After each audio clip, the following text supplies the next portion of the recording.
Bismillahirrahmanirrahim. Saya akan melanjutkan materi sebelumnya. Masuk materi ketiga, yakni ketentuan khusus.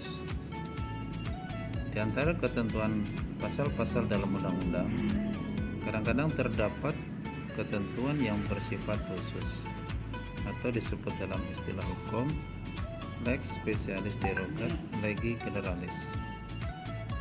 Ketentuan dimaksud biasa dirumuskan secara khusus dan berbeda daripada substansi pokok materi undang-undang yang bersifat umum.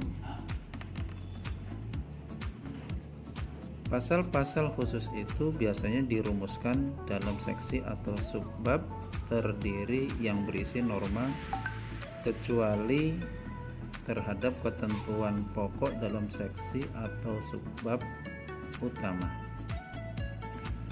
Ketentuan pasal-pasal demikian itu dinamakan sebagai provisio yang dibedakan dari ketentuan pada umumnya yang dalam bahasa Inggris disebut provision. Selanjutnya ketentuan tambahan.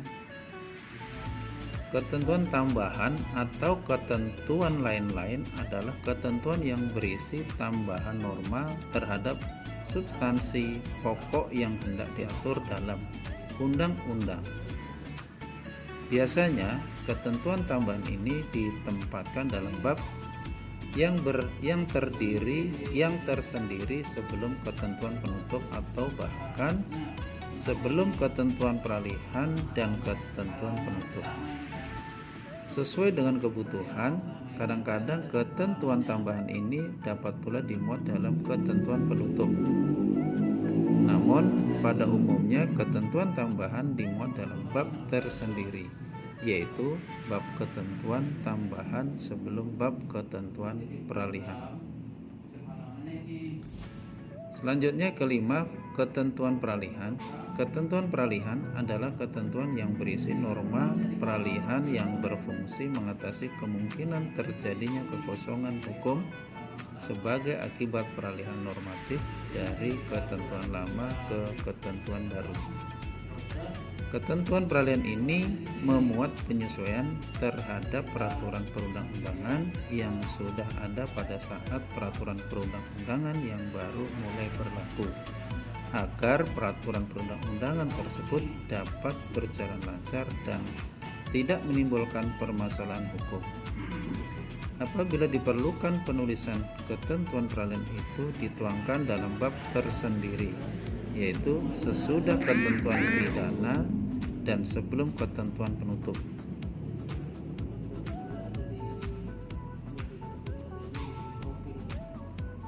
Jika tidak diperlukan bab yang tersendiri, maka ketentuan peralihan itu biasanya ditempatkan sebagai ketentuan terakhir sebelum pasal yang memuat ketentuan penutup. Yang keenam, ketentuan penutup. Ketentuan penutup berbeda dari kalimat penutup.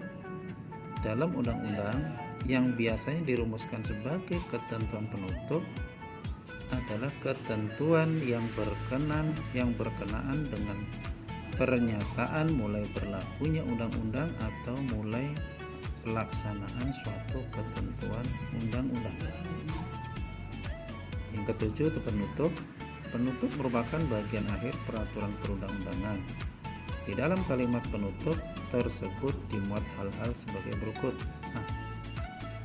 Merumuskan perintah pengundangan dan penetapan peraturan perundang-undangan dalam lembaran negara Republik Indonesia, berita negara Republik Indonesia, lembaran daerah atau berita daerah. B. Tanda tangan pengesahan atau penetapan peraturan perundang-undangan yang bersangkutan oleh Presiden Republik Indonesia atau pejabat yang terkait lainnya. C. Pengundangan peraturan perundang-undangan tersebut dengan pemberian nomor. Yang ke-8, mengenai penjelasan. Jika diuraikan, tujuan adanya penjelasan itu adalah untuk A. Menjelaskan pengertian dan maksud dari suatu ketentuan. D. Apabila terdapat ketidakjelasan atau kekaburan dalam suatu undang-undang, maka penjelasan dimaksud konsisten dengan tujuan yang hendak dicapai oleh pengaturan yang bersangkutan. C. Menyediakan tambahan uraian pendukung terhadap tujuan utama dari undang-undang agar keberadaannya semakin bermakna dan semakin berguna. D. Apabila terdapat perbedaan yang relevan dengan maksud penjelasan untuk menekan kesalahan dan mengedepankan objek undang-undang, penjelasan terdapat membantu pengadilan dalam menafsirkan. Yang ke-9, lampiran.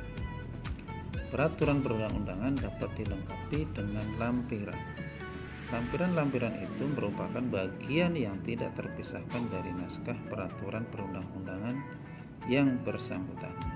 Dalam hal peraturan perundang-undangan memerlukan lampiran, maka hal itu harus dinyatakan dengan tegas dalam batang tubuh, disertai pernyataan yang menegaskan bahwa lampiran tersebut merupakan bagian yang tak terpisahkan dari peraturan perundang-undangan yang bersangkutan. Pada akhir lampiran harus dicantumkan nama dan tanda tangan pejabat yang mengesahkan penetapan peraturan perundang-undangan yang bersangkutan.